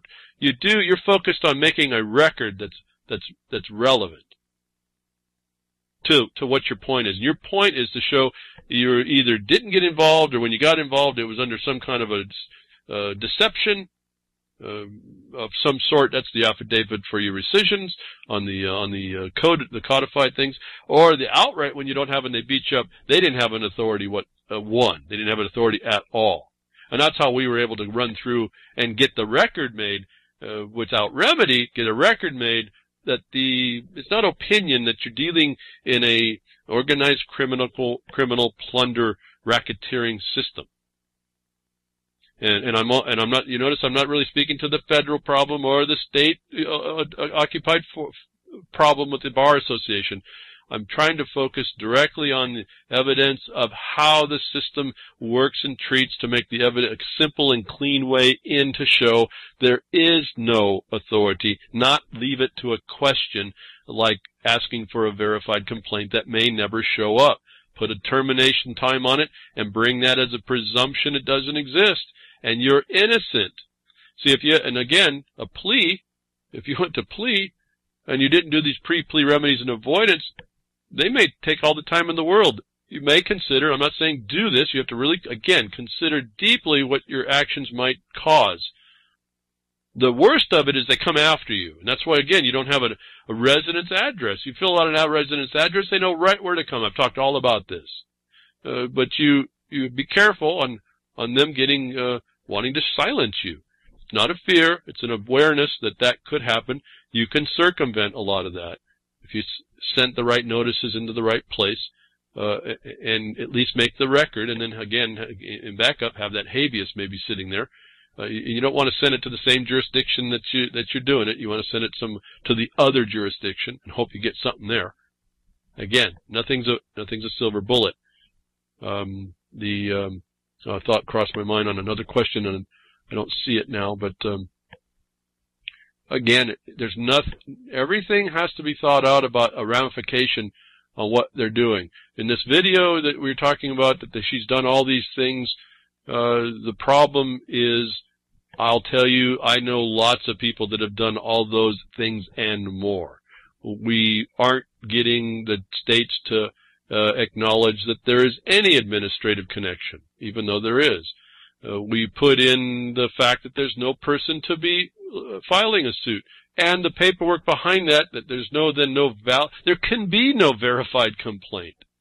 And the fraud is in the citation. The citation becomes the evidence of the fraud by the cop, which no state law actually allows, so he must be in his private capacity. Now you got him on his private side. They can't defend him from that. But you prove it. You just don't say it. It's all on the record first. You bring the records up in evidence. So again, I don't get lost in the Libra code. I just know that's who I may be dealing with. And how do you deal? You got to ask yourself, how do I deal with somebody like that? How do I deal when they delay this case? Well, I think that means your record's not quite as strong as it needs to be to show that they couldn't. They have no jurisdiction to continue a case that doesn't have a named party, and you're not given yours, and you're the man, not the person. You don't even go through all that. You just say that name you have was fraudulently put in. That means that everything that's listed on this citation is a fraudulent imposition, especially this commerce connection. You just identify how it doesn't exist. Am I talking about auto and the definition of motor vehicle? No. Don't have to worry about all that. Now, that was the other question. How to bring federal law into this. That might be a little more difficult. It's not that they're not responding to this emailer about the federal law. That means you're not quite asserting it right as an imperative. The federal law, again, as I said, in entering into this, if you have to show again the connection to the state, that it's a commerce relevant code. Then you go to and you put out the 18 U.S.C. 31, and you say the state code can't come contrary to that. And because it can't come contrary to this, anyone who takes this case on and imposes it is in violation. And if you're a judge or judicial officer of any nature, you come into felony under federal law, 18 U.S.C. 4. And anyone who looks into this and doesn't arrest the official that's not arresting the case against you is in violation of 18 U.S.C. 3. That's accessory to felonies. And then you bring in your state felonies again. Is that going to mean anything? Probably, maybe not. I don't know. It depends on how tight the system is in the states you are, how much back scratching they do, how much coverage they have.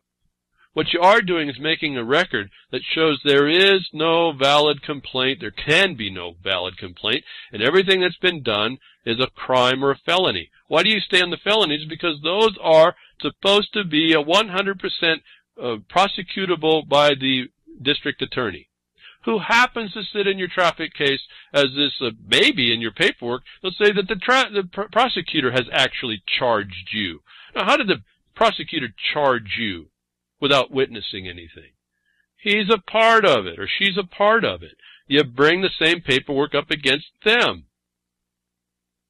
And you charge them with this problem, this 18 U.S.C. 4 problem, and then 18 U.S.C. 3. So you just bring in the referencing of the federal law. You don't have to stand on it. You just realize that this is a commerce. You find this connection to the state law that says it's in commerce. You tie it, then that can't be contrary to this. This 18 U.S.C. 31, the sub 10, I think it is, says it's for hire, even if your state doesn't say that. I'm not doing anything for hire. I would even use that maybe in my rescission notice, that it was deceptive and not disclosed, and you found out after that this was the actual connection, and what was not disclosed is this very narrow use of the highway. Not necessarily what I believe. I actually would put that in, but if you're comfortable, you could. I don't think you need it, is why I could do it if I had to. I'd do it if I had to. I don't know that it's needed. So how to bring in federal law, in my mind, it's really irrelevant in one regard, because you really don't need it if at the point you don't have a person or a valid complaint. I'm not talking verified. I mean, there's no way to have a complaint given there's no person to cite. There's no personam jurisdiction. If there's no person, there's no activity. There's no activity, there's no territory in this state. And you listen to that video, she'll tell you exactly what in this state is. It's not what you think it is. It's not the state you think you live in. Now, there's been an analysis on the emailer that goes through. It's a little bit too much. In my mind, that has to be done. You don't have to jump to the full faith and credit clause and this and that. If you want to jump into the 18 U.S.C. 31 to prove it's for hire, because you can't do it in your state laws, you say that the commerce can't go contrary to this code, and therefore it must. And then you do a show cause. You get 10 days to show cause how that's not correct.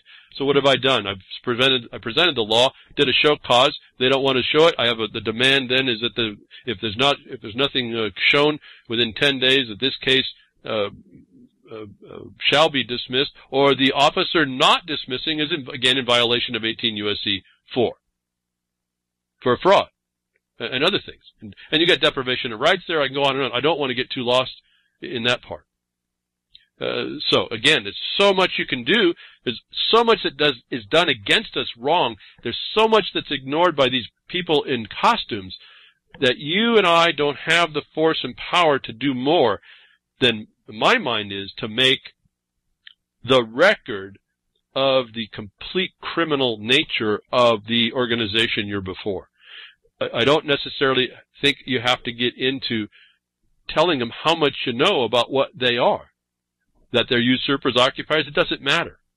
There are these guidelines, these due process guidelines, the failure of any one of which is a fraud on the court. That the officer overseeing that has an obligation and duty. All these officers have obligations and duties. You have to make that statement that they have the obligation and duty, and they owed that to you to do justice and provide due process, that justice would be done. You say that anyway, even though you're facing a criminal who doesn't care less. Why? Because that's the attachment on them, that oath and obligation. I don't even question their oath. I assume they've done it. They can show cause how they haven't done it. I don't worry about that. Or did they sign it just right? Why are you worrying about some trifles when, if they attach it to them, now they're obligated and they have an obligation and duty to at least their own code that they've failed. That brings them into liability. And you show the harm that you're now suffering. And that could be all kinds of things. I don't want to even get on that side. It's up to you to think about. So again, I'm just talking right now to give a range of ideas. I couldn't possibly jump in to tell specifics. Neither, I don't think I could anyway. I can say right away, if you haven't found that the name that they charge is not in the state, that's a vital piece of evidence that counters the whole citation. Given that you find a name that's like the one that they're charging, then you'd find out who owns that name. It may not be you. Then you say, no, I'm not this guy. You got to go after these people. I mean, you just got to play this kind of fluid. We're now looking at seeing a lot of little things done here. Subpoenas deus tecum. I'm kind of interested that was done. That's an administrative function by nature. But that's also was looking for the evidence of territorial jurisdiction. You just prove they can't get it because there's no person. No person, there's no territory. I think so. To me, that's a little bit more efficient. Now, again, you got to process this through your own state's statutes, if you will, because that's what the officers of that state are obligated to when they take the oath. That is the rules of this state. And again, I'm always concerned about people getting into jail and all that, not after the fact, but I mean, while they're doing this. I think making this record and being, not that we're not straight up, but I mean, we're kind of straight up with what they're doing, what we're doing, and we don't make frivolous arguments and try to be too much. Listen, standing behind the bar and not entering the bar, it's useless. They're already presuming that you're in it. So what are you doing? I'd go in there and show how that they've called you up without authority is a crime, and I'd have that proof in hand and put in the record. Again, you put that with the clerk, you get your copy file stamped, and you bring another copy into the court, you hand it to the clerk and the judge and say, there's a crime going on in this case. I mean, it all depends on how you want to play that out. It is pretty free form that way. And that's why another thing, I don't know what everyone's sentiment on how they approach this is different. At least I've learned over all these years and working with a lot of people. Do I worry about this illusionary system? No, it's not illusionary at the point it can hurt you. It's very real. And so deal with it. I just said deal with it. Don't get mouthy with it. Forget all that. So, again, in discussing this, I would certainly ask for a verified complaint, but my first thing, I could care less. If you're into that, I would ask for a verified complaint once I got past the fact that they kept on doing more things after I showed they couldn't even have a complaint. Also, I notice here, and it's a misconception for people, in that jurisdiction, innocence means nothing. So telling somebody you're innocent means nothing. You are presumed innocent if you weren't in that administrative hearing after you've said you've applied to have that enforcement acted upon you. You're not innocent of that act. So you're not actually innocent either. But all you get to do in that jurisdiction is, what do they say? They tell us, plead not guilty, or nolo contendere. You won't fight it. So innocence is irrelevant. Jury trial may be available. We've done the argument, the Constitution said over $20, anything over $20 is a jury trial. You think we've been able to push that through on a traffic case? No, they don't do anything. Again, I would have never thought of being blocked out of the court in the first instance, but I am my own evidence that I will be blocked out of being able to access a court. They don't even want you in and messing with you. So if they're going to do that, just right in your face in the record for everyone to see, which everyone sleeps through, the crickets are there. If they're going to do that to people and there's not going to be an outrage, they're going to continue to do it. And so the pessimistic part comes up. So what are you going to do when you try to go in and you think you're going to be doing these things? You're going to get what they gave you short of what your record says they can't. Because everything they gave you is going to be exactions of every kind. You don't think federal law is already working in that court? Title 42 U.S.C. 1981 tells otherwise. You will pay exactions of every kind. And who will pay? Those citizens of the United States who are resident in a state, in this state.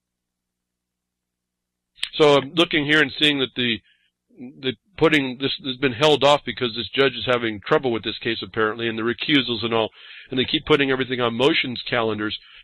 Stop writing motions, start making affidavits and challenging jurisdiction that says they don't have the authority to put you on the motions calendar. It's not a motion to dismiss. It's more of a petition and demand based to dismiss, to set aside essentially the citation for lack of jurisdiction. And this is the pre-plea remedy and avoidance. Now you may not be able to recognize until you remove your plea, would be rescind your plea because of deception or disclosure or the fact that you didn't know that the court would mistreat your case in the face of all these failures. But given you produce the failures in the record with an affidavit, then you attach that to an affidavit to set aside, remove the, to rescind the plea, the entry of the plea, get you in a pre-plea condition, and then you assert that they have none, would be the steps backwards. See, commerce requires you undo those things you've done properly, you undo them in reverse, and then you can stand on that first point. If they ignore it, then you come back out at that point. Now they've proven that they'll ignore it. You turn around and do this other thing like 18 U.S.C. 4. You do fraud on the court by the judge. The judge is an officer in the court, not the court. You see, you start using all these distinctions. They're all fictions, and they all function as fictions. And so you can learn to play each one off, like we did in our court case. The judge is separate, his office is separate, the court is separate, the place it sits is separate, and you can, its establishment is separate. You can attack every one of those. And I just said something as I'm talking. I don't know if anybody knows that. I literally do not know that anybody in the sound of my voice or may hear this knows that. And yet it's there to be known, well, except for myself. I mean, I've found the judges that don't even know some of this stuff.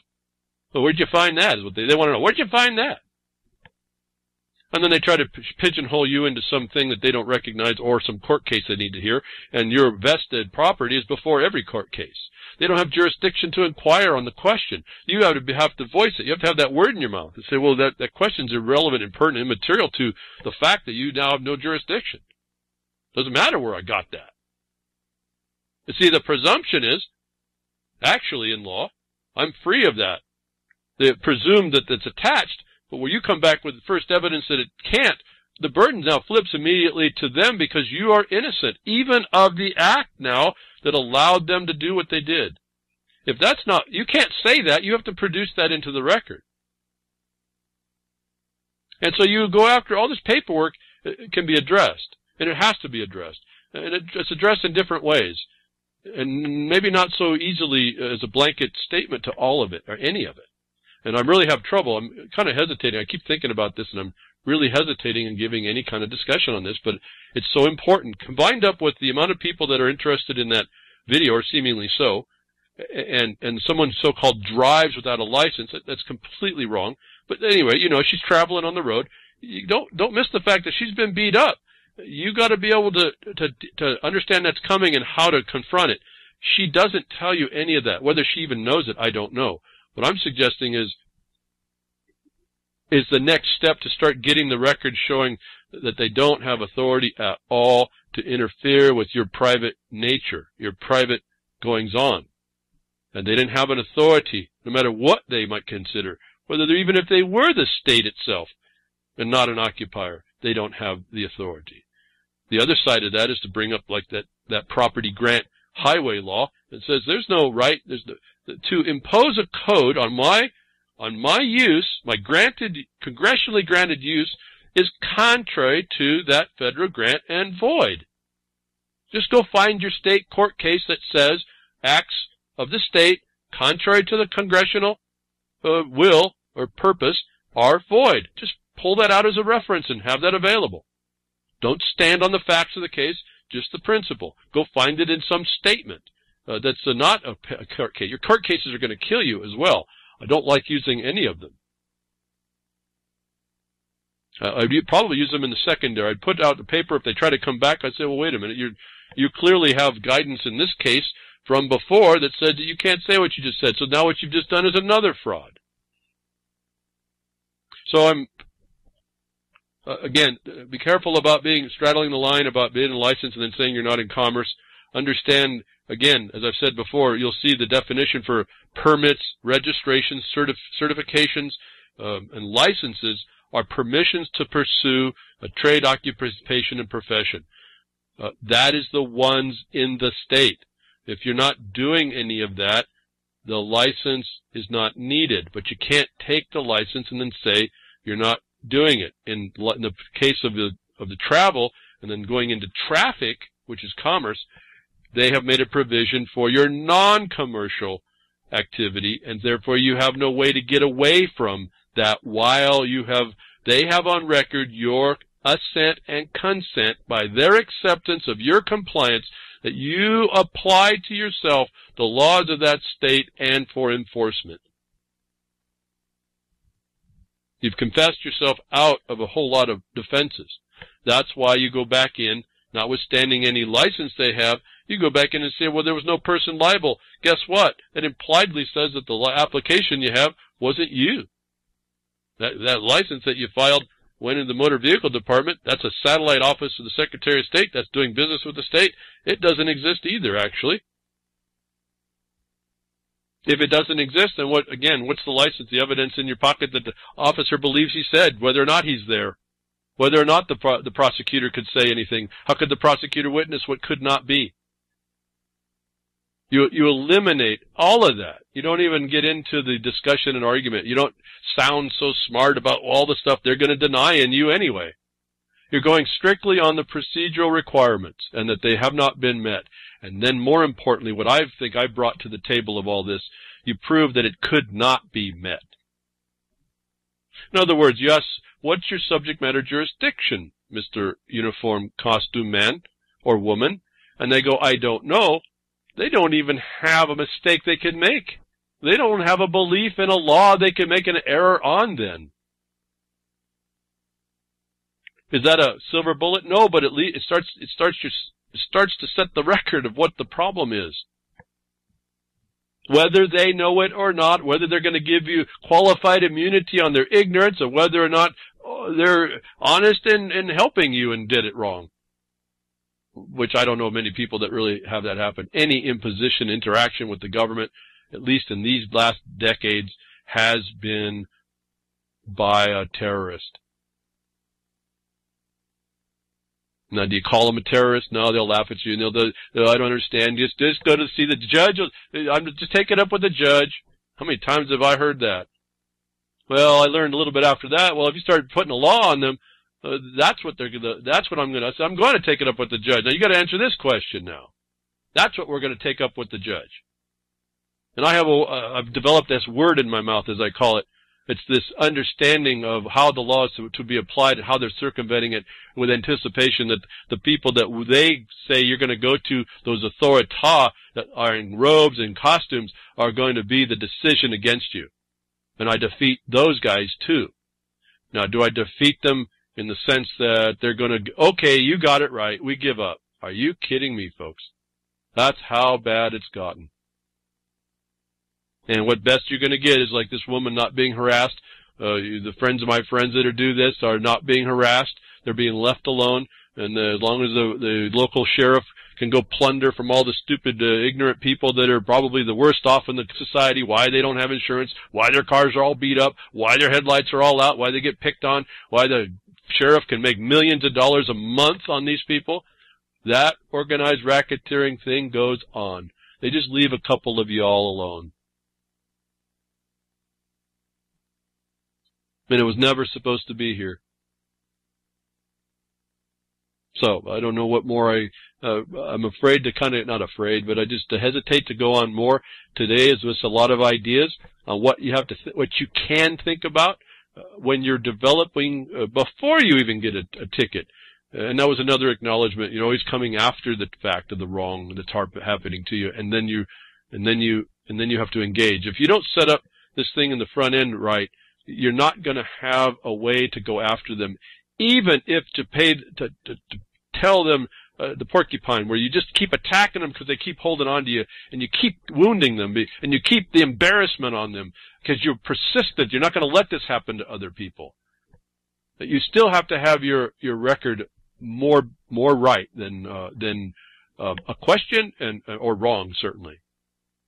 And in this email, and I didn't get through too much of it for you all, but the listener would understand, and anybody who's been involved in this would understand that there is a certain way to set it up. I don't see that it's quite set up quite right in my mind anymore. That getting on the record that there's no such person, the name from the Secretary of State, and I have to assume all the states are pretty similar on this, especially if they're federal districts. It's all uniform, right?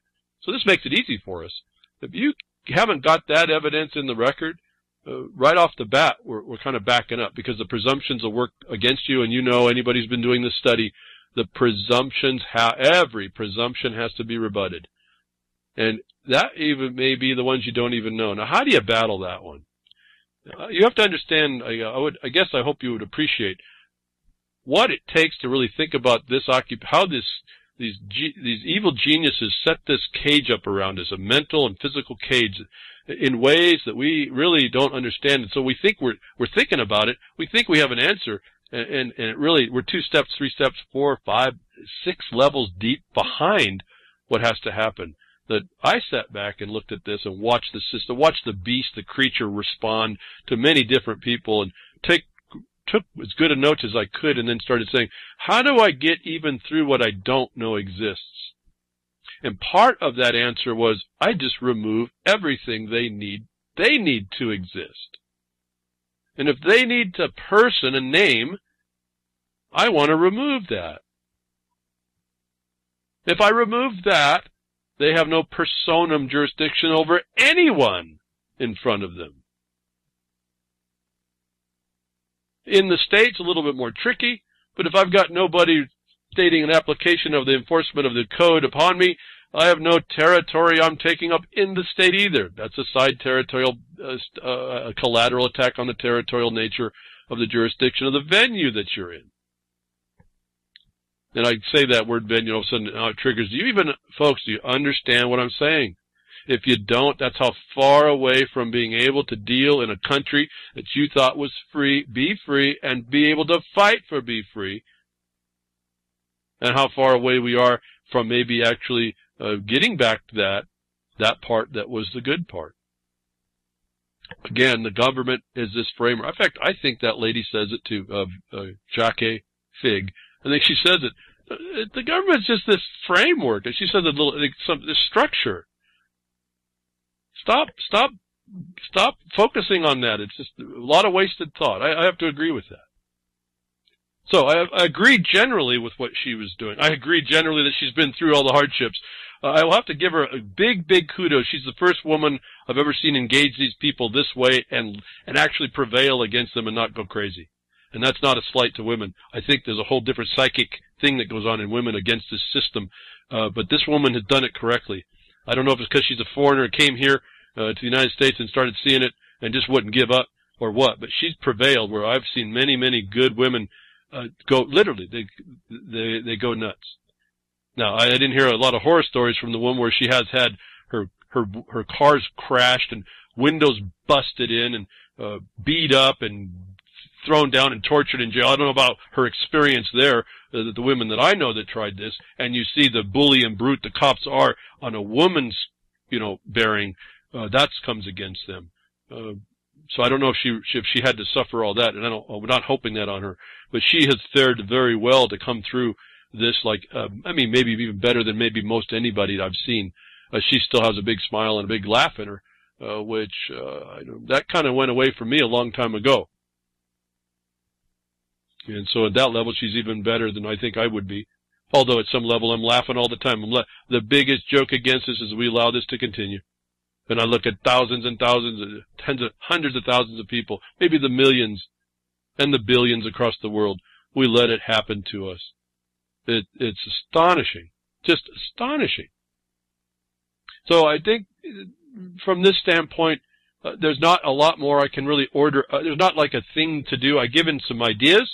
I think you realize to fight this thing from the beginning, the citations, no matter what your position is, you can still show that that legal entity isn't in the state by the name of the Secretary of State. But you got to be careful about, you can't straddle that line to say I got a license, applying, I've agreed to apply, consented to apply this stuff, but then I don't give you any authority, and I didn't mean it. I didn't mean that.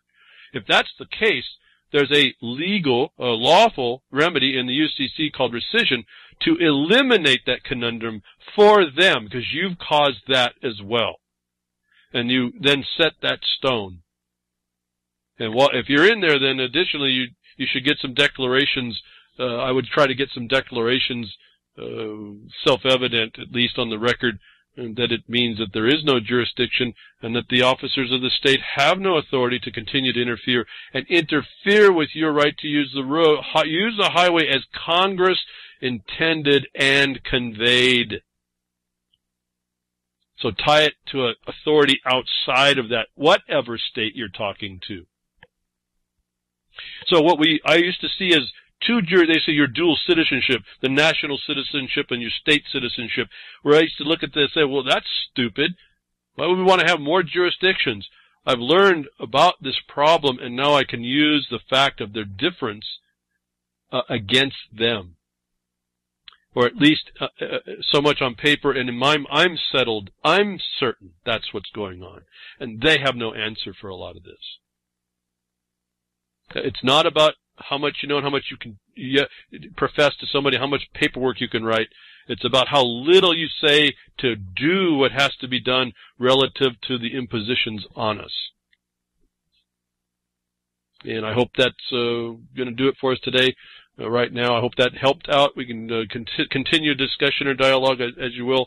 Grimner, thank you very much for all you do at reallibertymedia.com and the Blogcaster page and the archives. And I do hope that the audio was better or at least working. I'll continue to figure that out. freedomsnetwork.com, a social network. Folks, jump in. Maybe you can get it together and work all this stuff that I've been talking. Start to inform yourself about this, and so you don't get in yourself too deep. 2 years into something and then try to figure out why everything you know is not really working, because you never learn how to work it. You just learn what you thought you knew. Jules at ucy.tv, thank you for your simulcasting and the broadcast, the past cast and the recast of this broadcast on Thursday, and wherever else the terrestrial broadcasters. Appreciate what you do. Folks, look at the YouTubes and the Spreaker. Like it, I guess, favorite it, because I guess the accounts get more attention. Tell people of the broadcast. I need the help getting the word out, and more specific things to me, like through the email, markonthebeast@yahoo.com. It's better I can talk specifics. Try not to give me a Gordian knot to untie, and I can do a little bit better, I think, than right now working through how that Gordian knot could be untied, or whether it can. Take care. I'll be here next week, Tech Diffs and Nature Willing.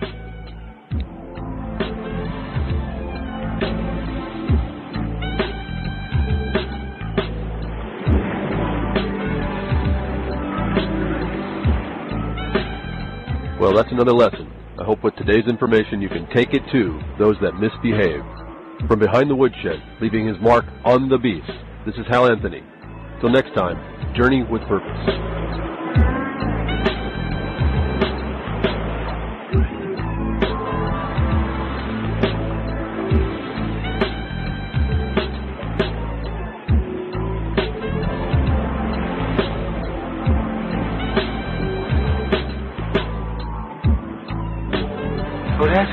Opening up a can of whoop-ass feels like. Son, you just opened a whole case of whoop-ass.